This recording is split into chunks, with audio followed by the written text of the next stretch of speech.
আসসালামু আলাইকুম। তো আপনাদের মধ্যে আরেকটা নতুন ভিডিও নিয়ে আমি হাজির হলাম। তো আপনাদেরকে আজকে একটা জিনিস দেখাইতে চাই আর কি। তো চলুন।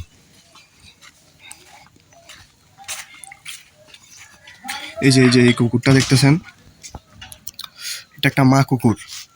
দেখেন তার অবস্থা, আসলে মা মা ওই হয়। আর এই যে দেখেন বাচ্চা, দেখেন তার চাইতে কিন্তু বাচ্চা বড়। দেখেন আসলে মা মাই হয়। দেখেন আসলে আমি আশ্চর্য হলাম যে দেখেন এইটুকু একটা মা, মানে তার কোনো খাওয়ার নাই, কিছু নাই, মানে খুবই অসুস্থ। দেখেন মাটি খুবই অসুস্থ, সে খাপতেছে, মানে তার শরীরের যে ব্যালেন্স রাখার ক্ষমতা নাই। তাও দেখেন না খাইয়ে, নিজে না খাইয়ে বাচ্চারে কীভাবে খাওয়ায়। দেখেন বাচ্চা কত বড়, মার চেয়ে বাচ্চা বড়। দেখেন মার খুবই খারাপ অবস্থা।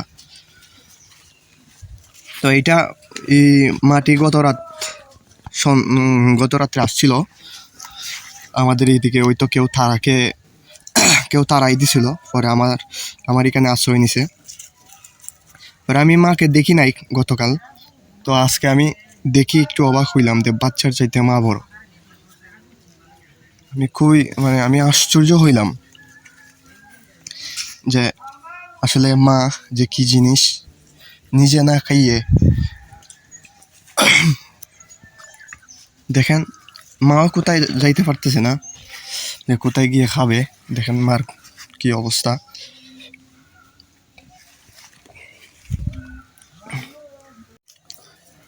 আসলে মারা সবসময় প্রমাণ করে সন্তানের কাছে ভালোবাসার, কিন্তু সন্তানেরা কখনোই বুঝে না যে আসলে মার ভালোবাসা কতটুকু। সন্তানেরা কখনোই বুঝে না।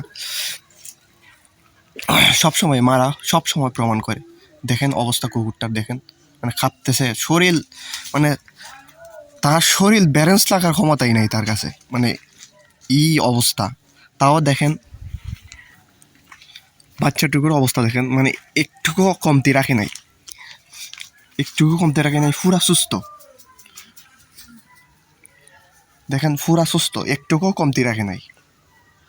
সবসময় কিন্তু মারা প্রমাণ করে সন্তানের কাছে ভালোবাসার, কিন্তু কখনোই সন্তানেরা বুঝে না।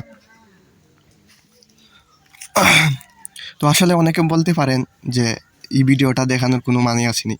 আসলে আমি এইটাই দেখাইতেছি আর কি, যে মারামারি হয়। আর আমি একটু আশ্চর্য হয়েছিলাম এই জন্যই আর কি। আমার কাছে গত রাত্রে হঠাৎ করে আমি এই যে আমার গরুর খড় আর কি, তো এখানে আমি গরুদেরকে খাওয়াই গরুর খাবার, গরুর খড় এই যে। তো হঠাৎ করে আমি ফেন থেকে খড় নামাইতেছি, তখন দেখি বাচ্চাগুলো। তো আমি একটু অবাক হইলাম যে বাচ্চাগুলা এত বড়, তো মনে হয় মাও একটু ভালো হইব। কিন্তু আমি আবার আজকে সকালে আইসা দেখি মা এবং বাচ্চা।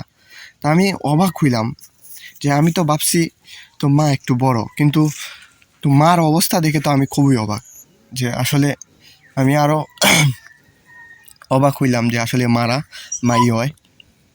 সত্যি আবার প্রমাণ পাইলাম। যাই হোক, পরে তাদের জন্য কিছু খাবারের ব্যবস্থা করে দিলাম।